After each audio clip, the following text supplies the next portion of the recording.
Hey there, Marina here, Let It Go Laughingly Forward. I just got finished doing some laughter yoga on Skype. It wasn't led by me this time, it's in the evening, and just had a great laugh.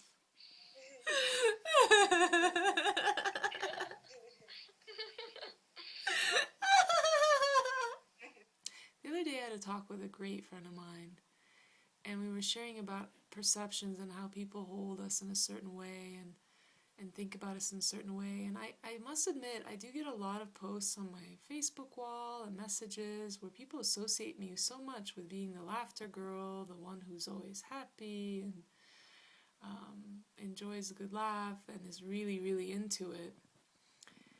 And that some people may not resonate with me because maybe it doesn't, being so high and happy and laughing all the time, when you're feeling low and down, you just can't leap into that and resonate with the people who just seem way too happy. Well, I just wanted to come clean about something. I've done this before, but I want to do it again.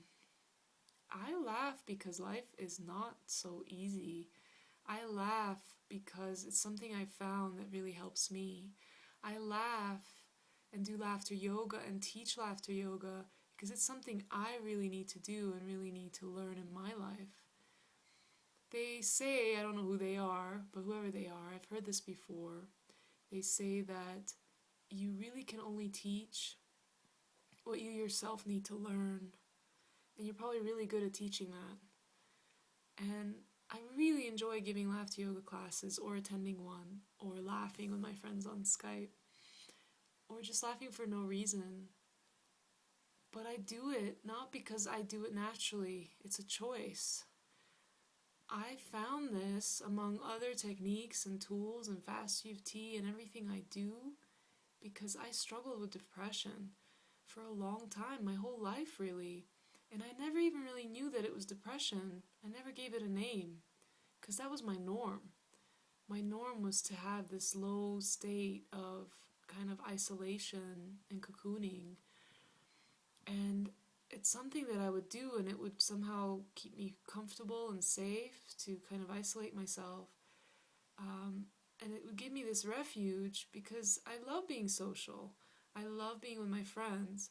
But then I would be exhausted and worn out and just kind of hide away from the world for a while. And I noticed that, you know what? Although I found these tools and techniques and I help people with them and I absolutely love what I do, this pattern of my depression, I still struggle with some of it. I really do. And I wanted to come clean about that because it's an ongoing process and a journey. And my level of depression now is very different from how it used to be.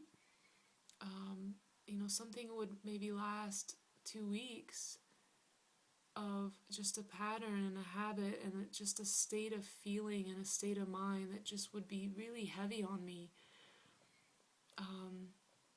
And now, if there is any of that, it's much more shorter lived and maybe it's easier to see the pattern of it. And although I don't like the label depression, that's what it feels like. It's probably a good word for it. But yeah, life is not easy. The journey, and especially for me in the last few years, really turning within and having this journey of within and then sharing that journey. And then also wanting so much passionately to share all the tools and techniques that I find that help me to share it with others. And often that falling on deaf ears or just people are not so interested. And dealing with the disappointments of that as well. Because my motivation is purely just, hey, this lifted me. And if you're struggling with depression, I really believe if you try it, it'll lift you too. Because I'm no different than you. So anyway, I just wanted to come clean about that my story, if I have one about my journey, is really about being in that depressive state off and on and learning about myself and trying to figure out how to lift myself out without turning to drugs or other very destructive habits that, I'm very grateful that I never turned to drugs or alcohol or other coping skills that have other side effects that cause their own problems. Um, for me, it was just basically isolating and brooding and just feeling low, and not knowing how to cope with that, not knowing how to climb out of that. Um, and laughter is an absolutely amazing way to do that because your body knows no difference between a fake and real laugh in terms of how you chemically react, how you react emotionally. It just lifts you up. And so I laugh because it helps me. But sometimes I do, laugh because I feel like it, and then it's ultra fun.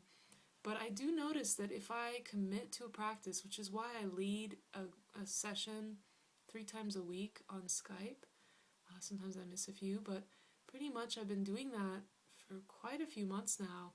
I decided to be a leader of that so that I commit to a practice for myself. And sometimes I really don't feel like laughing. And when I do anyway, and I let it be a prolonged session, after about 10 minutes, I do notice a difference in my body, and I do lift up. And that's when I realize that it's a choice. It's very, very hard to make that choice when you're depressed. Because I feel like there's an element of depression, at least for me, and I don't know if you're watching, listening, whatever, that you may resonate with this, but when you're feeling depressed, there's almost like a choice to just keep that depression. Like you're holding on to it, like nobody understands, and nobody's going to get it, and no one's going to be able to lift me out of this, because my problems or my feelings are just so deep and dark that no one will get it. And there's this clinging to it somehow. There's almost like a love affair with it, even though we don't want to admit that. There's something about a stubbornness with it. We don't want to admit it either. And I say we, but I really say me. That was my experience anyway. But I think I've experienced that, from other people too, that they've shared that too, that there's this thing about, when you're serious and down, that you're kind of clinging on to that state. So the only decision you ever have to make is, do I want to lift out of this, or do I want to keep this? Do I want to stay in this state or not? Because there are tools now out there that will help. Laughing's amazing. Tapping's amazing. And there's some other ones too. Mindful practices. So anyway, I just want to come clean about that in a way, just share that with you and let you know that I'm just like you in that sense, that, if you don't resonate with this laughter stuff, honestly, I didn't either at first, but it's just another tool in my toolbox to lift me out. And the only thing I have to do is choose to do it. Because once I choose to do it, even when I don't feel like it, it always works. So, thanks for watching. Have a great evening. Talk to you soon. Bye.